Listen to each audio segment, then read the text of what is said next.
जब जिस वक्त किसी का यार जुदा होता है, कुछ ना पूछो यारों, दिल का हाल बुरा होता है। दिल पे यादों के जैसे तीर चलते हैं, हा दिए जलते हैं, फूल खिलते हैं, बड़ी मुश्किल से मगर दुनिया में दोस्त मिलते हैं, दिए जलते हैं।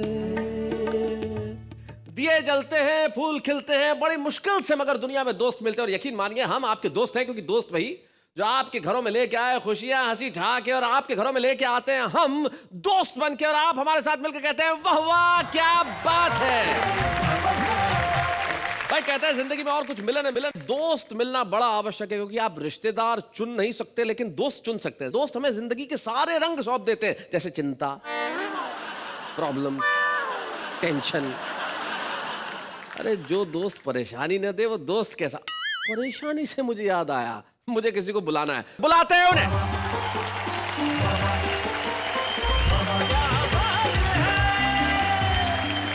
नमस्कार, मैं हूँ आपकी होस्ट और इनकी दोस्त नेहा के मेहता यानी अंजलि तारक मेहता, और आपका स्वागत करती हूँ आपके शो में, जिसको देख के आप कहते हैं वाह वाह क्या बात है। एक मिनट पहले तुमने क्या किया था? थोड़ा आके ये अपनी दोस्ती का बंधन था। हाँ, दुनिया में ऐसा बंधन पहला था जो खुल रहा था।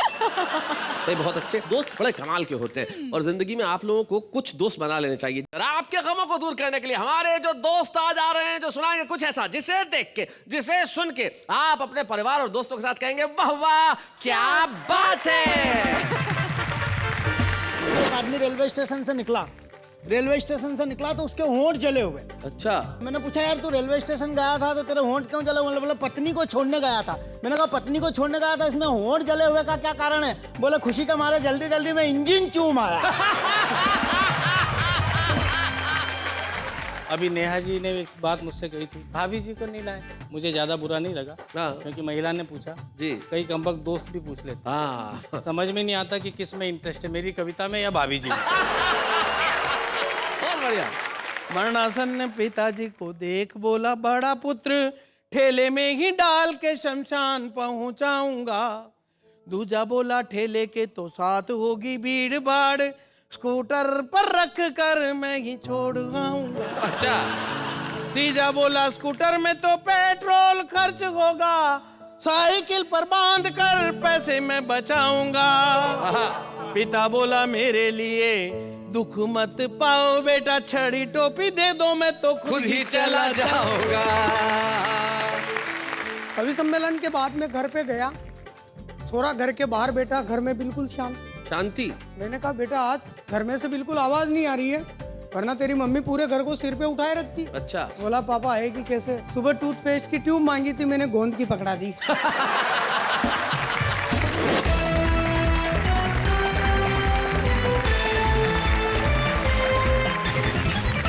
बड़े मुश्किल से दोस्त मिलते हैं साहब, और हमारे 3 दोस्त हमारे साथ में बड़े काबिल दोस्त हैं। वो दोस्त कविता के हैं, दोस्त शायरी के, दोस्त हंसी के। और हमारे साथ सबसे पहले मंच के इस कोने के अंदर जो शानदार कुर्ता पजामा पहन के एक नौजवान बैठा है, और मुस्कुराहट ऐसे चेहरे पे चिपका रखी है जैसे प्राइस टैग लगा हुआ हो। क्या मुस्कुराहट है, वाह। और ज्यादा खुश होगे तो क्या करोगे? इस महंगाई के दौर में ऐसी मुस्कुराहट लाना कोई खाने का काम है? ये संदीप शर्मा है, जो धार से आते हैं और बड़े ही कमाल के हास्य व्यंग के कवि हैं। भाई बहुत अच्छे शर्मा जी। जो बीच में बैठे हुए हैं वो काफी शाकाली लग रहे हैं आज। लग रहे हैं कि नहीं? हाँ? लेकिन ये हिंदी कविताओं के शाकाल हैं। ये बहुत बड़े डॉन है, नाम है इनका सुरेंद्र दुबे। सुरेंद्र दुबे जी के पास जो बैठे हैं वो भी कमाल के व्यक्ति हैं, और इनकी त्वचा देख के तुम्हें इनकी उम्र का एहसास नहीं होता। बस तुमसे साल भर छोटे ही हैं। नाइस। हाँ, बिल्कुल आप आसपास के ही हैं। सुभाष काबरा इनका नाम है। भाई स्वागत है आप सभी। लेकिन बहुत कठिन है अच्छे दोस्त मिलना। कई लोगों को मिल जाते हैं, जैसे इनको मिला हुआ है, लेकिन काश मैं भी ये कह पाता। इसे समझना पड़ेगा। अच्छा। और समझने के लिए वक्त चाहिए। मैं तुम्हें थोड़ा सा वक्त देता हूं कि जब तक संदीप शर्मा आके कविताएं सुनाए तब तक तुम समझने की कोशिश करो कि मैंने क्या कहा। संदीप शर्मा धार से।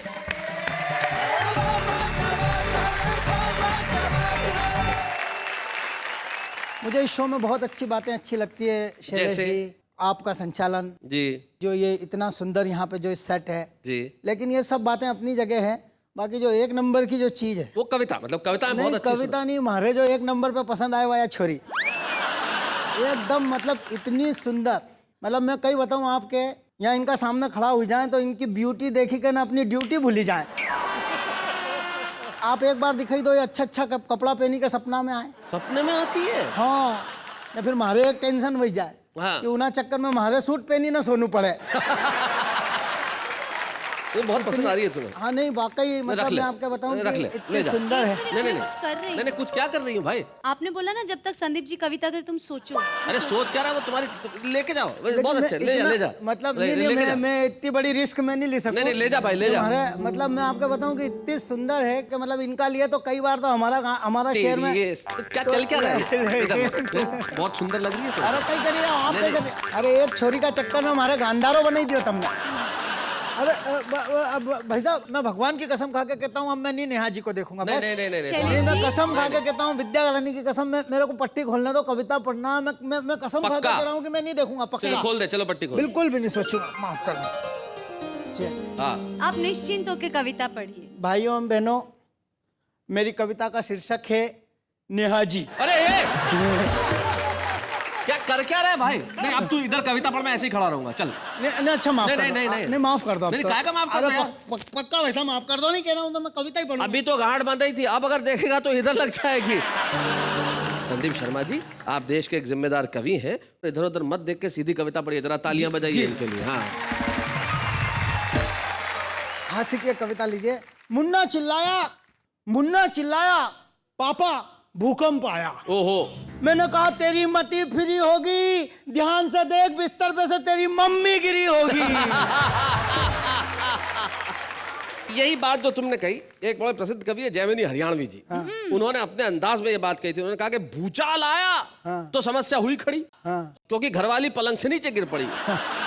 मैं उसके पास गया और ये सवाल उठाया कि भूचाल आने से तू गिरी या तेरे गिरने से भूचाल आया? ऐसा नहीं है कि घर गृहस्थी में मतलब सिर्फ समस्याएं रहती, कभी कभी आनंद मस्ती खुशी भी हो जाती है। जी। मतलब वो एक भाई साहब, आपको बिल्कुल सच्ची घटना बता रहा हूँ। एक आदमी रेलवे स्टेशन से निकला तो उसके होंठ जले हुए। अच्छा, मैंने पूछा यार तू रेलवे स्टेशन गया था तो तेरे होंठ क्यों जले हुए? बोले पत्नी को छोड़ने गया था। मैंने कहा पत्नी को छोड़ने गया था, इसमें होंठ जले हुए का क्या कारण है? बोले खुशी के मारे जल्दी जल्दी में इंजन चूम आया। ये दुर्घटना है, दुर्घटना। हाँ दुर्घटना। अब आपको एक दुर्घटना बताता हूँ नेहा जी। हाँ। पति पत्नी होटल की 7वीं मंजिल पे ठहरे हुए भाई साहब। अच्छा, पति ने फोन किया नीचे रिसेप्शन पे, मेरा और मेरी पत्नी का झगड़ा हो गया है और वो 7वीं मंजिल से खिड़की में से कूदने की धमकी दे रही, जल्दी ऊपर आओ। बोले नहीं। मैनेजर ने कहा नहीं, ये तो आपकी पर्सनल समस्या है। बोले खिड़की नहीं खुल रही है, ये तो मैनेजमेंट की समस्या है। एक कविता सुनाता हूँ। जब देश समाजवादी गणतंत्र जब लिखा होता है संविधान में और जब पूंजीवाद की तरफ बढ़ता है तो क्या परिस्थितियां बनती है, हास्य से उनको समझने की कोशिश करें। जी।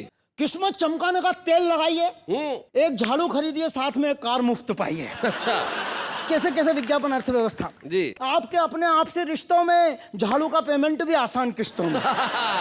पर विज्ञापन के नीचे लिखी हुई बारीक पंक्तियां पढ़ेंगे तब आपके दिमाग की नसें हिलेगी। मुफ्त की कार इस जन्म में नहीं अगले जन्म में मिलेगी।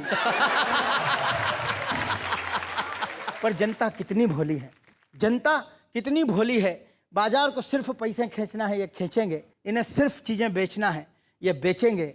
21वीं सदी तक जाते जाते मुर्दों के कफन और अर्थियों के बांस भी शॉपिंग मॉल्स में बेचेंगे। क्या बात है, वाह वाह वाह, बहुत अच्छा। ये फलां कंपनी का कफन है भाई साहब, मुर्दे को सुकून देता है। ये फलां कंपनी का बांस है भाई साहब, लाश को भी गर्म खून देता है। क्या बात है भाई, बहुत बढ़िया, बहुत अच्छे, बहुत बढ़िया संदीप। इन्हें सिर्फ चीजें बेचना है, ये बेचेंगे। 21वीं सदी में जाते जाते 2 रुपए के पाउच में मौत और 10 रुपए में 1 लीटर पानी बेचेंगे। वाह वाह वाह वाह, बहुत अच्छे। इस पूंजीवादी अर्थव्यवस्था के चलते भारतीय अर्थव्यवस्था के अंतिम पत्ते झरने तक आ गए, बाप के 13वें पर बेटे मरने तक आ गए, आदम की औलाद चारा चरने तक आ गए, और सोने की चिड़िया के ये वंशज घर के जेवर बेचकर बिजली के बिल भरने तक आ गए। क्या बात है भाई, बहुत अच्छे, बहुत बढ़िया, क्या बात है। बहुत अच्छा। पर कब तक जेवर बेचकर घर चलाएंगे? एक दिन बड़े बड़े रईस भी भिखारियों की लाइन में नजर आएंगे। उस वक्त तुमको ये सीख कौन देगा? जब सब भिखारी हो जाओगे तो भीख कौन देगा? सही है। इसके पहले समझदारों की पंक्ति में दिखो, बाजार के दबाव में नहीं, आवश्यकता के आधार पर चीजें खरीदना सीखो। क्या बात है, बाजार वाह के वाह दबाव वाह में वाह वाह, Understand भाई बहुत अच्छे, बहुत बढ़िया। वैसे अर्थव्यवस्था ऐसी हो गई है संदीप, हमारे वहाँ जोधपुर में इनकम टैक्स डिपार्टमेंट के बाहर एक भिखारी खड़ा हुआ, तो अंदर से क्लर्क ने कह दिया चला जा, तेरा यहाँ काम नहीं है। भिखारी बोला रिटर्न भी नहीं भरूं। बोले भिखारी होके भी रिटर्न भरता है? बोले रिटर्न भरा इसलिए भिखारी हो गया। आइए विषय को थोड़ा सा मोड़ता हूँ, एक अंतर्राष्ट्रीय विषय पर कविता को ले जाने की कोशिश जी करता हूँ। जी जी। स्पिन बॉलिंग देखिएगा, राष्ट्रभक्ति कहीं यहाँ से यहाँ उछले तो सोचिएगा, समझिएगा, मेरे साथ चलिएगा कि प्रतिबंधों से डरना क्या है, डर डर कर मरना क्या है। अगर हम प्रतिबंध लगाएंगे तो अमेरिका जी नहीं सकेगा, अगर असम से चाय बंद कर दी तो चाय पी नहीं सकेगा। भारतीय रसगुल्ले और घाघरे अमेरिकी भाइयों को भी बहुत प्यारे हैं। अरे अमेरिका, तेरे कंप्यूटरों में आधे से ज्यादा सॉफ्टवेयर्स तो हमारे हैं। बहुत अच्छा भाई, बहुत बढ़िया, बहुत अच्छा। इस बात से इतना ऊंचा अमेरिका का स्तर है कि अमेरिकी राष्ट्रपति के पर्सनल डॉक्टरों की टीम में 17 भारतीय डॉक्टर हैं। वाह। अमेरिका, तेरा मिजाज कैसा है? जरा गिन तो सही, तेरी अर्थव्यवस्था में कितना भारतीय पैसा है? तेरे उद्योगपति इस बात से जीते हैं कि भारत माँ के लाल, माँ का दूध नहीं, तेरा दिया हुआ कोल्ड ड्रिंक पीते हैं। वाह वाह हम भी देशभक्ति की तिजोरी खोलेंगे, एक दिन हम सब जोर से भारत माता की जय बोलेंगे। भाई वाह वाह वाह वाह वाह, बहुत बढ़िया, बहुत अच्छा।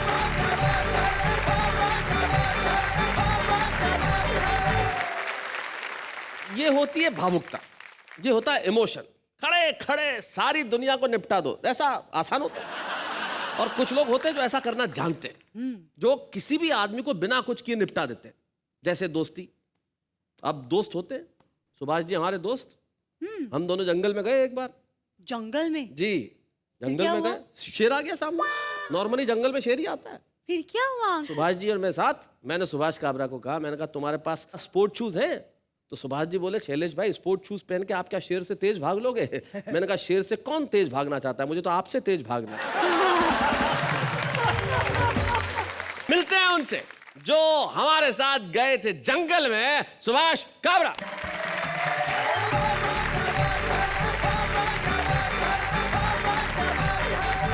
शैलेश जी, नमस्कार। आप इस संदीप को कितना भी समझाओ जी। ये सुधरने वालों में नहीं है। नहीं सुधरेगा? मुझसे कह रहा था बैठते बैठते, भाई साहब आप नेहा जी पे कुछ नहीं बोलेंगे?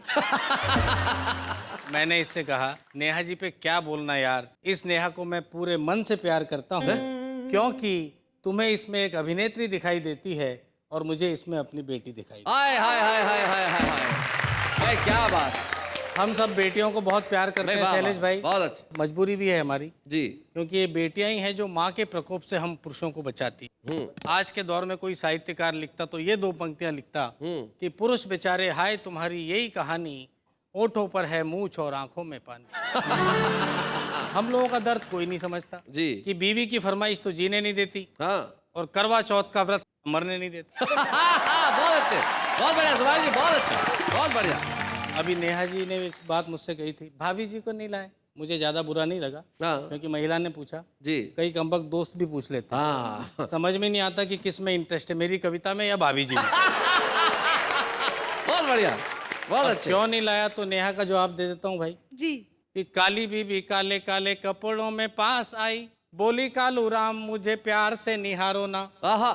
काली हूँ निराली हूँ मैं, शायर जी की साली हूँ मैं, अच्छा, कोई ताजा शेर मेरी नजरों पे वारो ना। तो कालू राम बोला मैं तो कलर का मारा हुआ, भारी भारी शब्दों से और मुझे मारो ना। हाँ। काली रात में नजर आती ही नहीं नजर, दांत चमकाओ मुझे जोर से पुकारो। ये संदीप शर्मा मेरे साले जैसा है, हाँ। अच्छा। इसके लिए 4 पंक्तियां। चलो भाई सुनो साले साहब। जी जी जी। एक रोज मैंने अपने दोनों बच्चों को पीटा अच्छा। तो बच्चों की माँ ने मुझे कॉलर से पकड़ा और किचन में घसीटा। बोली आजकल बड़े बदतमीज होते जा रहे हो, बिना बात ही चांद जैसे बच्चों को रुला रहे हो। मैंने कहा ये बच्चे हैं, कुछ ही रोज में अपने बाप माने जाएंगे। आज घर में इनके मामा जी आए हुए हैं और कमबख्त जिद कर रहे हैं कि डाकू देखने थाने जाएंगे। बहुत अच्छे। आपने दोस्ती की बात की थी जी। एक प्रोग्राम में गया कविता पढ़ने के लिए। मेरे एक मित्र थे डाया भाई। डाया भाई। वो आ गए अचानक, अच्छा। जैसे ये घुसा चला आता है यहाँ से वहाँ। हाँ। आकर बोले मैं भी एक गजल सुनाऊंगा। ओहो। ये मेरे दिल की दास्तान है तुम नोट करो, आहा। मेरा टूटा हुआ मकान है तुम नोट करो। ये मेरे दिल की दास्तान है तुम नोट करो। कुछ लोगों ने तालियां बजा दी, उनको जोश आ गया। बाद में आगे बढ़े। मैं जिसके प्यार में पागल था मैंने एम की दूं। वाह वाह वाह। मैं जिसके प्यार में पागल था मैंने एम की मैंने एम की दूं। मेरा तो जूता का दुकान है तुम नोट करो। ऐसी तालियां बजी तो और जोश आ गया। How sweet डाया और भाई। जोश आ गया तो अगला शेर उन्होंने ठोक दिया। हाँ। रात को 12 बजे बारी तोड़कर भागा, गधेड़ा दोस्त बेईमान है तुम नोट करो। था उसका बाप बैचलर ने, उसकी माँ कुंवारी। फैमिली देखिए। बहुत बढ़िया। था उसका बाप बैचलर ने, उसकी माँ कुंवारी। एक ऐसा भी खानदान है तुम नोट करो। अबे हमारे सुरेंद्र दुबे जैसे कोई जानकार थे, खड़े हो गए, बोले क्या पढ़ रहे हैं आप? हाँ। ये कोई गजल है? इसमें वजन नहीं है, मीटर नहीं है। बोले बैठो बैठो, एक वजनदार शेर सांभळो। हाँ, वजन भी लाटा है, मीटर भी लाटा है। आखिरी शेर तो उन्होंने कमाल का पढ़ दिया कि शेर में इतना वजन डाया भाई डाल दिया, हाँ। हाथी भी परेशान है तुम नोट करो, तो मेरे दिल की दास्तान है तुम नोट करो। एक हास्य कविता आपको और जी। सुनाता हूँ साहब। शीर्षक है बाप रे बाप। बाप रे बाप। ये भी मेरे एक मित्र की कहानी है। मेरा मित्र है जिसका नाम है गिरधारी, मेरी कई कविताओं में बिना बुलाए चला आता है। जी। एक रोज गिरधारी बाप बनने के लिए अस्पताल गया। इसमें ऐसे घूरने की जरूरत नहीं है, औरतें माँ बनने जा सकती तो आदमी बाप बनने नहीं जा सकता। पॉइंट। अस्पताल जाते ही उसने वहां का नजारा देखा। पत्नी को ऑपरेशन थिएटर में डाला और बाहर रखे हुए एक बेंच पर सो गया। सो गया। लेकिन गिरधारी की पत्नी बड़ी जल्दबाज निकली। इधर गिरधारी सोया, उधर हो गया। हो गया। थोड़ी देर बाद एक वार्ड बॉय ने आकर गिरधारी को जगाया। बड़े लापरवाह आदमी हो, अगर रास्ते में हो जाता तो क्या होता? सही बात है। और उसने आगे कुछ भी नहीं बताया। गिरधारी समझ नहीं पाया कि इसे क्या हो गया है, और जब तक कुछ समझे उसने देखा उसकी बेंच पर अब वार्ड बॉय सो गया है। थोड़ी देर बाद उसने ऑपरेशन थिएटर का दरवाजा खटखटाया और कहा दरवाजा खोलो। भीतर से आवाज आई धीरे बोलो। तुम्हारा बच्चा हो तो गया है लेकिन उसे रोना नहीं आ रहा है। हमारा अस्पताल हर तरह के फॉर्मूले आजमा रहा है। थोड़ी देर बाद गिरधारी फिर चिल्लाया, अरे भाई बच्चे को रोना आया कि नहीं आया? इस बार नर्स बोली, तुम्हारी बीवी और तुम्हारा बच्चा दोनों बड़े आराम से सो रहे हैं, बाकी हम 4 हैं, चारों ही रो रहे हैं। क्या बात है भाई, बहुत अच्छे। थोड़ी देर बाद अस्पताल के बड़े डॉक्टर तशरीफ लाए। गिरधारी को देखा, मुस्कुराए, बोले मैं एक्सपर्ट हूँ, भीतर जाता हूँ, तुम देखना बच्चे को चुटकियों में रुलाता हूँ। अच्छा। बड़े डॉक्टर भीतर गए और सचमुच 5 मिनट बाद ही बच्चा बुक्का फाड़ फाड़ कर रोने लगा। गिरधारी के दोनों कानों में कीर्तन सा होने लगा। अच्छा। बड़े डॉक्टर बाहर आए तो गिरधारी ने उनके पैर छू लिए। डॉक्टर साहब आपने तो कमाल कर दिया, रुला दिया बच्चे को। डॉक्टर बोले बच्चा क्या चीज है, हम तो रुला दें अच्छे अच्छे को। तुम क्या समझते हो बच्चे की खुशी में ज्यादा देर खुश रह पाओगे? अस्पताल का बिल देखोगे तो पूरे महीने आंसू बहाओगे। क्या बात है भाई, बहुत अच्छे, बहुत बढ़िया। गिरधारी ने पूछा, डॉक्टर साहब एक बात समझ में नहीं आई, जिस बच्चे को न नर्स रुला सकी न दाई, उसे आपने कैसे रुलाया? डॉक्टर बोले मैंने दिमाग लगाया, कुछ नहीं किया, तुम्हारी पत्नी के तकिए के नीचे से तुम्हारी तस्वीर निकाली और तुम्हारे बच्चे को दिखाई। क्या बात है भाई, बहुत अच्छे। जब से बच्चे को पता चला है कि तुम्हारे जैसे एक होनहार कवि का लाल है, तब से बेचारे का रो रो कर बुरा हाल है भाई, बहुत अच्छे भाई, बहुत बढ़िया। अभी तो हम एक और समस्या से 2-4 हो रहे हैं। पहले इसे रुलाने के लिए रो रहे थे और अब इसे चुप करने के लिए रो रहे हैं। वाह वाह वाह वाह, बहुत बढ़िया।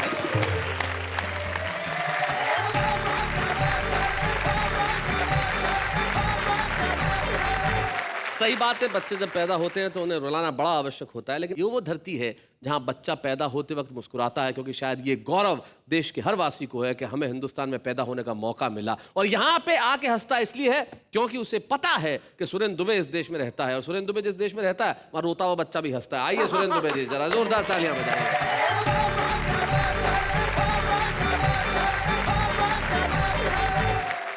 तो शैलेश भाई, बात चल रही थी दोस्ती की। जी। मुझे भी एक वाकया याद आ रहा है। मेरे एक दोस्त ने पूछा क्या होती है सरकार। आहा। मैंने जवाब दिया, बरखुरदार, एक ऐसी चीज होती है सरकार जिसमें एक आदमी दूसरे की कुर्सी के पास जाकर कहता है, सरक यार। सरक यार। एक और वाकया याद आ रहा है। जी। मेरी एक दोस्त मिस अनछुई, मिस अनछुई।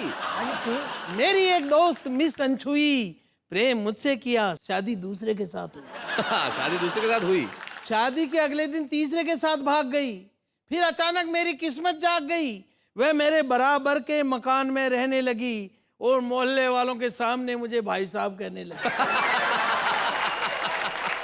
तो हमारा एक दूसरा दोस्त बोला, यार ये तुम्हारी दोस्त है या गठबंधन की सरकार? भाई बहुत अच्छे भाई, वाह वाह वाह वाह, बहुत बढ़िया अच्छा है भाई, बहुत अच्छे। एक छोटा सा टुकड़ा आपको सुनाता हूँ। जी। मैंने एक पुलिस अधिकारी से पूछा, अपराधों की ऐसी इतनी भरमार, फिर आप कैसा लॉ एंड ऑर्डर चलाते हैं सरकार?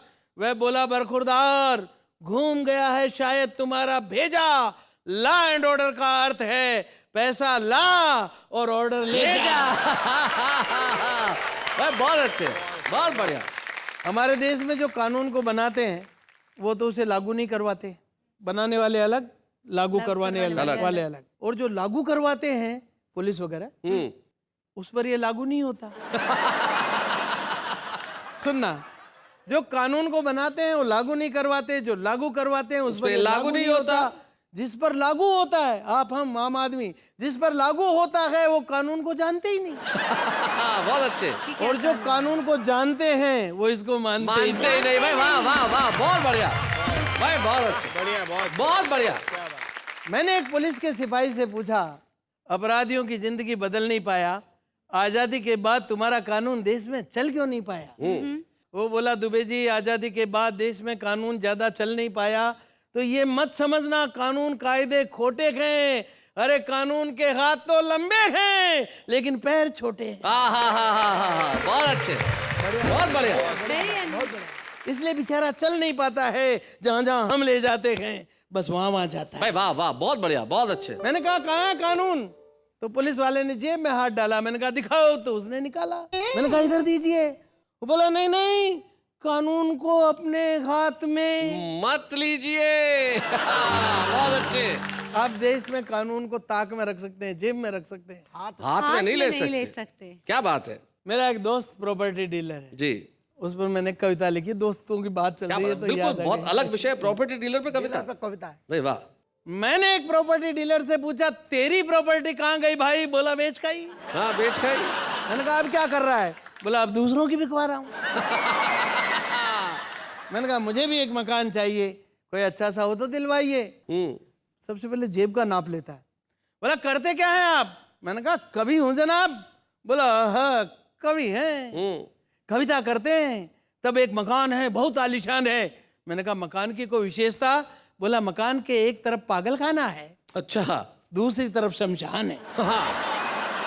अरे मैंने कहा, एक तरफ पागल खाना, दूसरी तरफ शमशान। बोला, खास आपके लिए ये श्रीमान, वैसे कस्टमर बहुत आते हैं पर ये मकान हम सिर्फ कवियों को ही दिखाते हैं। अच्छा। मैंने कहा, कवियों को किस लिए? बोले, आधे तो आप होते ही हो। आधे तो आप होते ही हो। देर सवेर पूरे भी हो जाएंगे, तब इलाज की सुविधा बिल्कुल बगल में पाएंगे। क्या बात है। और जो तुम्हारी कविता की चपेट में आएंगे उसका भी रखा है ध्यान, इसलिए मकान की दूसरी बाजू है शमशान। बहुत अच्छे, बहुत बढ़िया। मैंने कहा, मजाक मत कीजिए, मजाक मत कीजिए, मकान नहीं दिला सकते, कोई खाली प्लाट दिला दीजिए। बोला, हाँ आप प्लाट मत लीजिए, बना बनाया मकान लीजिए, आप बना नहीं पाएंगे। मैंने कहा, क्यों नहीं बना पाएंगे? बोला, कारण सुनेंगे तो पछताएंगे। कल ही बाजार में एक आदमी ने दूसरे से कहा, एक कवि ने मकान बनाया, तो दूसरे ने झट पूछ लिया, तुझे चुटकुला किसने सुनाया?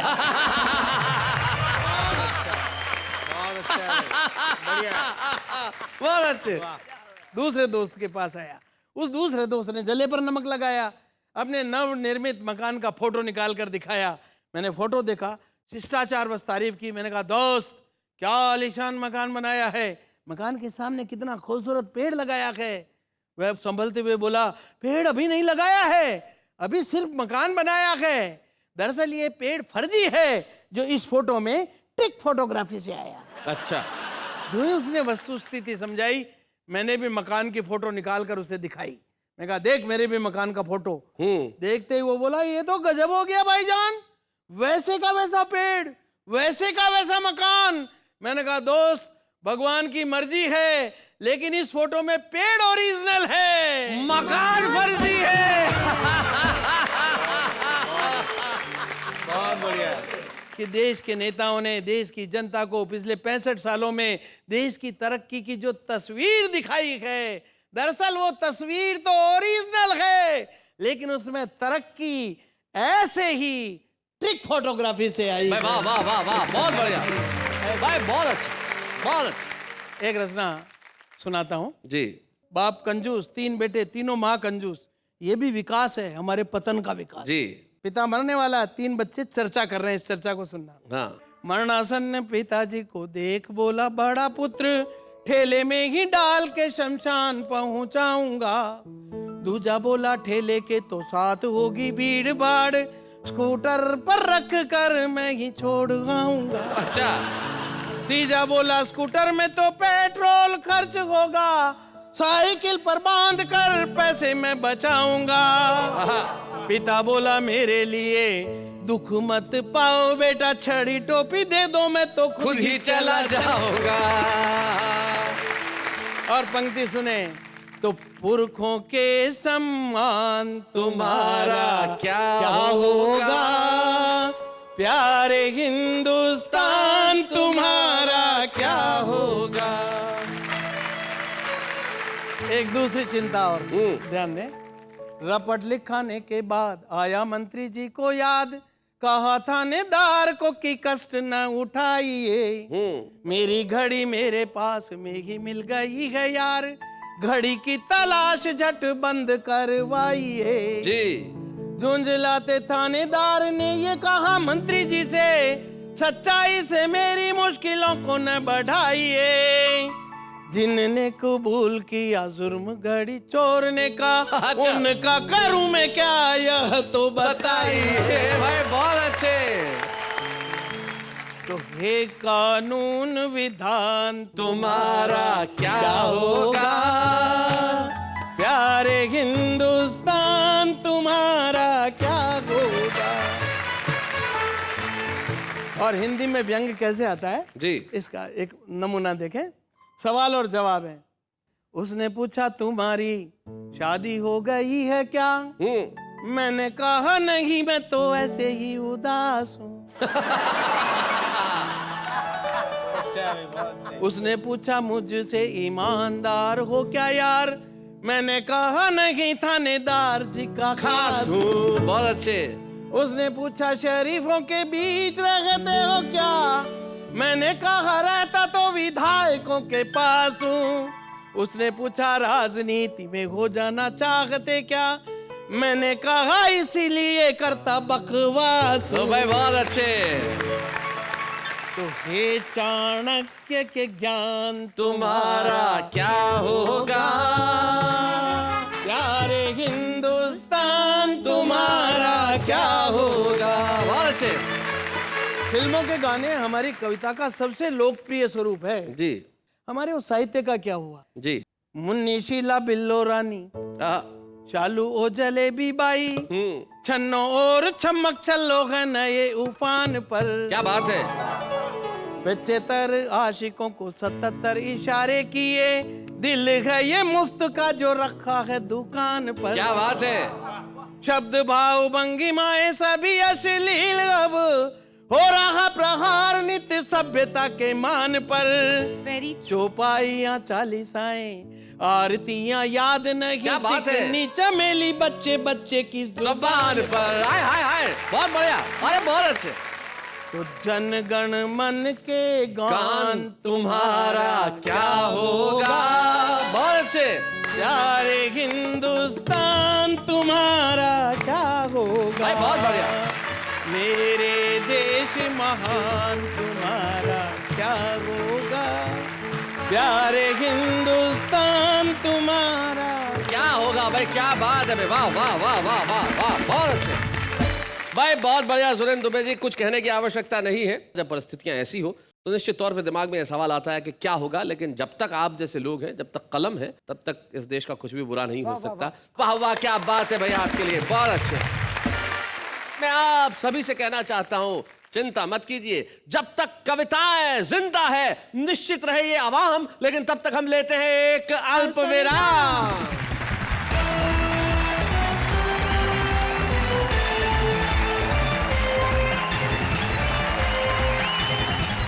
स्वागत है आपका उसी कार्यक्रम में जिसका नाम है वाह वाह क्या बात है।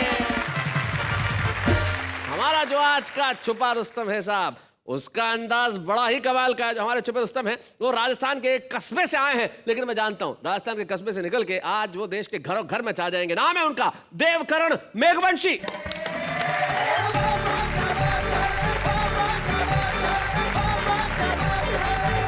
प्रणाम करता हूँ आपको। जीवन में बहुत सी घटनाएं हो जाती है। कवि सम्मेलन के बाद में घर पे गया, छोरा घर के बाहर बैठा, घर में बिल्कुल शांति। शांति? मैंने कहा बेटा आज घर में से बिल्कुल आवाज नहीं आ रही है, वरना तेरी मम्मी पूरे घर को सिर पे उठाए रखती है। अच्छा। बोला पापा आएगी कैसे? सुबह टूथपेस्ट की ट्यूब मांगी थी, मैंने गोंद की पकड़ा दी। अच्छा बच्चे तो बड़े इंटेलिजेंट हो गए साहब जी। इतने इंटेलिजेंट हो गए, मेरी पीठ में खुजली चल रही थी। अच्छा। मेरा हाथ नहीं पहुंच रहा था। मैंने पत्नी से कहा यार मेरा हाथ नहीं पहुंच रहा, पीठ में खुजला दो। वो मेरे पीछे बैठ गई और पीठ खुजलाने लगी। इतने में लक्की आ गया शैतानी करते करते।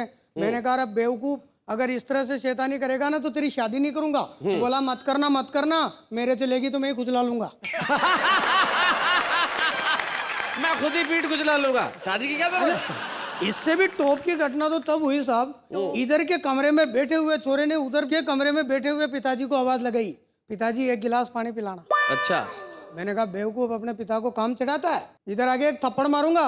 वो बोला पापा जब थप्पड़ मारने आओ ना तो एक गिलास पानी लेते हैं।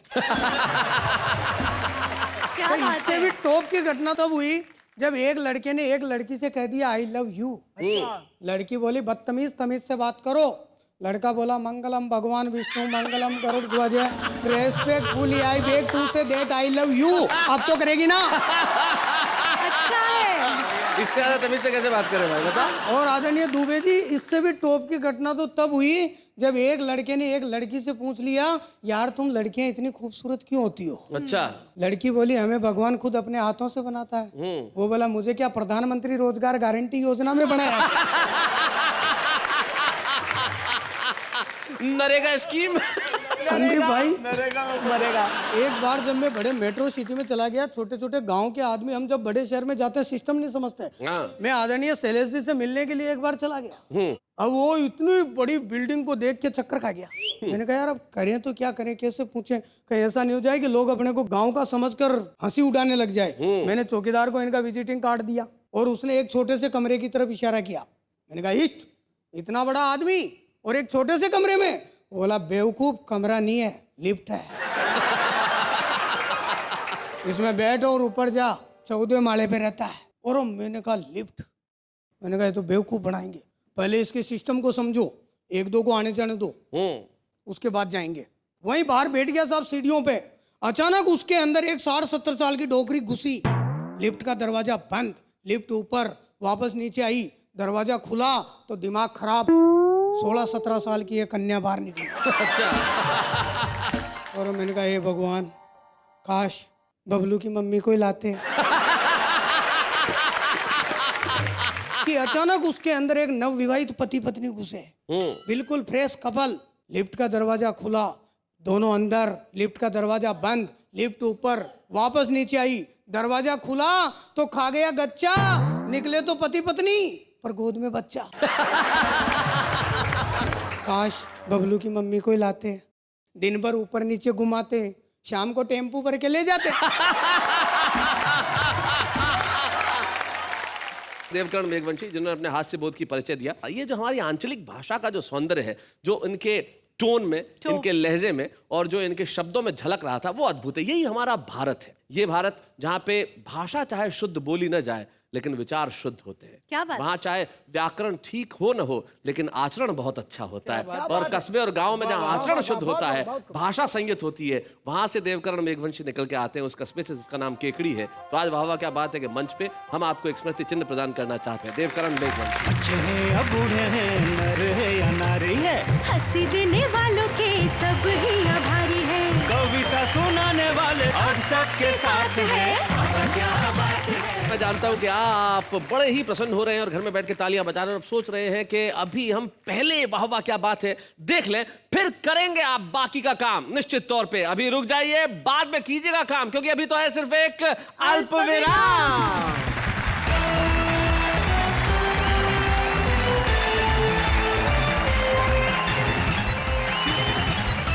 स्वागत है आपका फिर से उसी कार्यक्रम में जिसके लिए आप और हम दोनों ही बेताब रहते हैं, बेसब्र रहते हैं, कवियों को सुनने और सुनाने के लिए, हंसने और मुस्कुराने के लिए, ठहाके लगाने के लिए, तालियां बजाने के लिए और कहने के लिए वाह वाह क्या बात है। मैं एक बार आम के पेड़ पे बैठ के अमरूद खा रहा था। आप पूछो कैसे? कैसे? अमरूद घर से लेके गया था, डाल पे बैठा था। ये इंटेलिजेंस है। नेहा जी, आपका हुक्म। आपके साथ जो खड़े हैं शैलेश लोढ़ा, कितने इंटेलिजेंट हैं आप तो अब जानने लगी। बचपन से जानता हूं मैं जी। जब मैं ब्यावर रहता था, ये जोधपुर रहते थे, तब की बात बताता हूँ। जोधपुर में इन्होंने बहुत आलीशान ऑफिस लगाया और मैं ऑफिस देखने के लिए गया, इनसे मिलने के लिए ऑफिस में। तो अब ये तो शुरू से व्यस्त आदमी, फटाफट कोई फोन होना आया, बोला आप बैठो, देखो चाय पियो, एक फोन आ गया, मैं जरूरी निपटा के आ रहा हूँ, आप ऑफिस का ध्यान रखना। मुझे तो कह गए कि ऑफिस का ध्यान रखना, और पड़ोसी को कह गए दुबे जी का ध्यान रखना। ये इंटेलिजेंस होती है। ये सुभाष जी भी बड़े इंटेलिजेंट हैं। जी। एक जमाने में इनके बाल होते थे, और जिस जमाने में होते थे ये बाल किस कला से कटाते थे। मुझे बोले एक बार शैलेश जी मेरे को बाल कटाने के पैसे नहीं लगते। मैंने कहा क्यों नहीं लगते? बोले मैं तरीका बताता हूँ।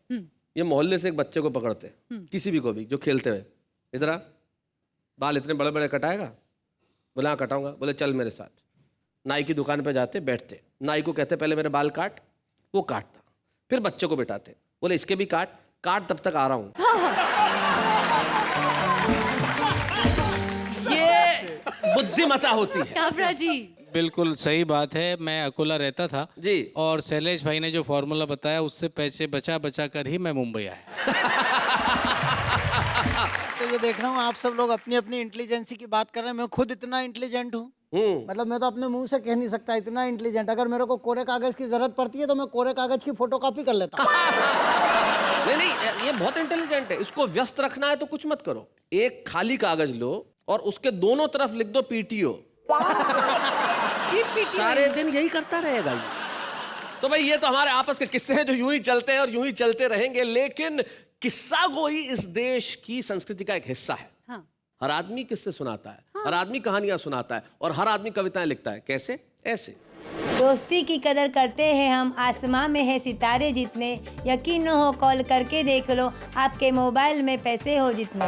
न जाने कौन इतना हसीन होगा, आपके हाथ में जिसका नसीब होगा। कोई आपको चाहे कोई बड़ी बात नहीं, जिसको आप चाहे वो खुश नसीब होगा।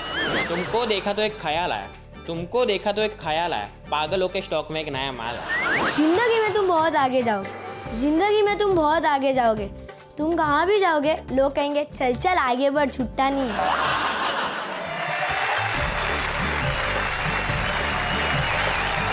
तो ये भी कमाल की कविता है। बचपन में आपने भी ऐसी लिखी होगी जी काबरा जी? बचपन में एक बड़ा जुमला चला करता था जो लड़कियों ने उठा लिया जी।